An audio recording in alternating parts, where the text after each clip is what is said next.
Welcome again, 7 Global Family Office Investment Summit. Joining us all the participants of the summit here in Dubai. Here we are with Abel Cuskelly, CEO Abstract Tokenization. Abel, thank you for joining us.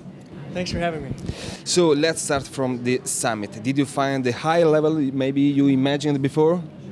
Even better than I imagined. So my favorite thing about this summit, I've been to a number of blockchain conferences and investment conferences, but it's the caliber of the attendees here. Almost every conversation I've had, very smart, intelligent conversation, interesting people, and I'd have to commend Anthony for doing such a good job at the caliber of folks that he's brought together here. We saw so many panels, so many pitches. Which one maybe did you like more? Maybe on blockchain, SEO, which is the main issues in your opinion of this summit? So I saw Poseidon, which is focused on saving the rainforest with very small incremental carbon credits. So if you buy a shoe, it's a 25-cent carbon credit. If you buy a car, it's like 200. And so very reasonable, small contributions versus the purchase size of items, and those contributions are going to carbon credits to offset the deforestation of the rainforest. So I thought that was a great one.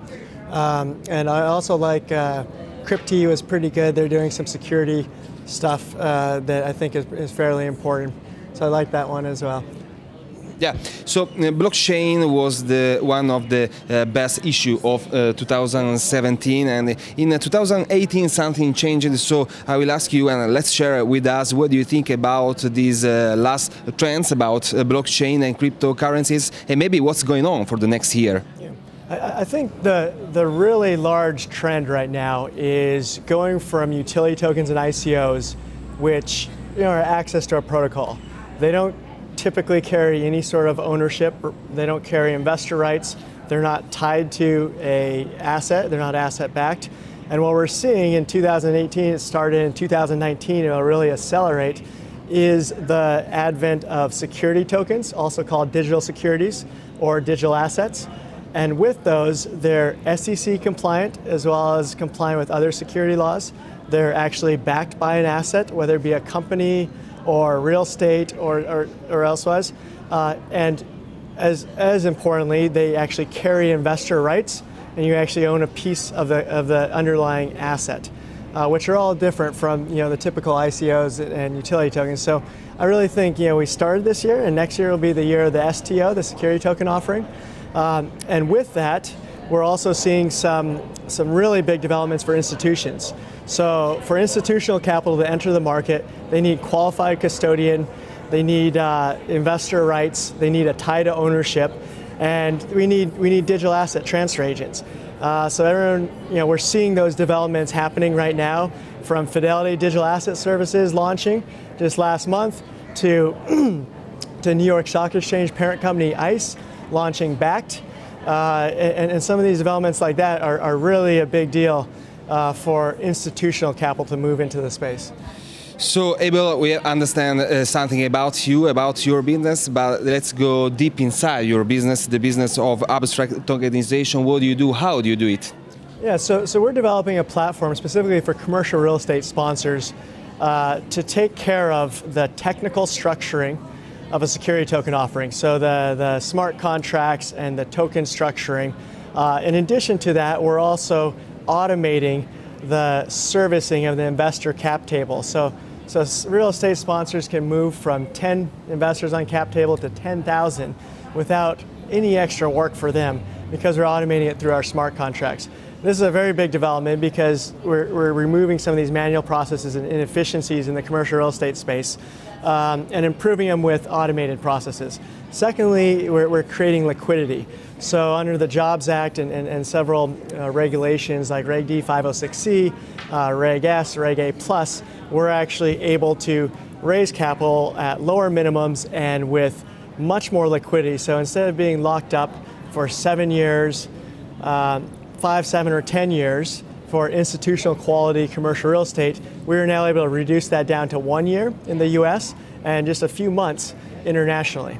And then after that, you have liquidity. And this liquidity is coming from platforms such as New York Stock Exchange's parent company ICE's backed Open Finance Network, T0, a number of these folks that are all launching security token exchanges or digital asset trading platforms and digital asset custody.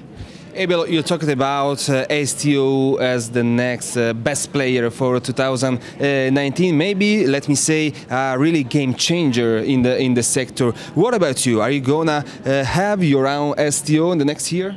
Thanks for asking. Yeah, so right now we're raising a small round of capital via a convertible note that will convert upon our STO in Q1 of next year or Q2 of next year when we do it.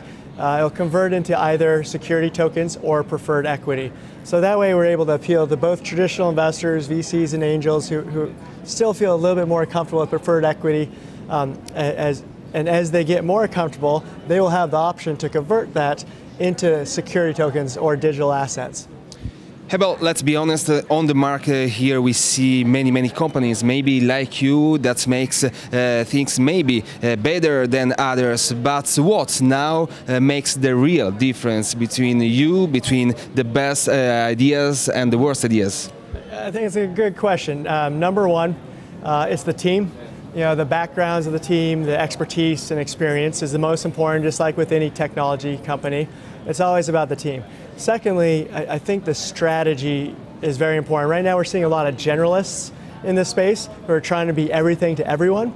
As any market matures, the companies that will do well are those who start specializing and focusing on a niche space. And within that niche space, they can deliver an unparalleled level of service because they're only focused on the specifics for that space. So for us, it's commercial real estate and the $19 trillion in global, high-quality, investable commercial real estate. Any commercial real estate deal, whether it's a sale or recapitalization, has quite a few, 20-some due diligence providers and service providers, from lease auditors, inspectors, broker-dealers. All these different parties are involved. We're bringing them all together in one central place on our platform into a marketplace and a seamless due diligence process. So I think really focusing into the granular detail of what is the underlying audience that you're going after, the customers you're trying to reach, and actually making sure that you're servicing and addressing every single one of their needs versus just partially addressing them because you're also partially addressing 10 other audiences at the same time.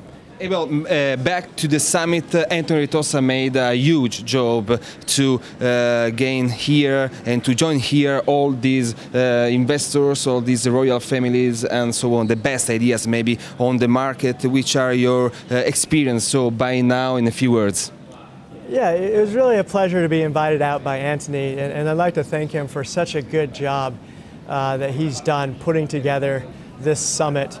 The caliber of the speakers, of the attendees, and the topics I think are very relevant to where we are in the environment and the market, and I'll definitely be back next year. Yeah, definitely. So thank you, Abel Cuskelly, CEO Abstract Tokenization. Thank you for joining us, and let's enjoy your time here in Dubai. Thank you for having me. Thank you.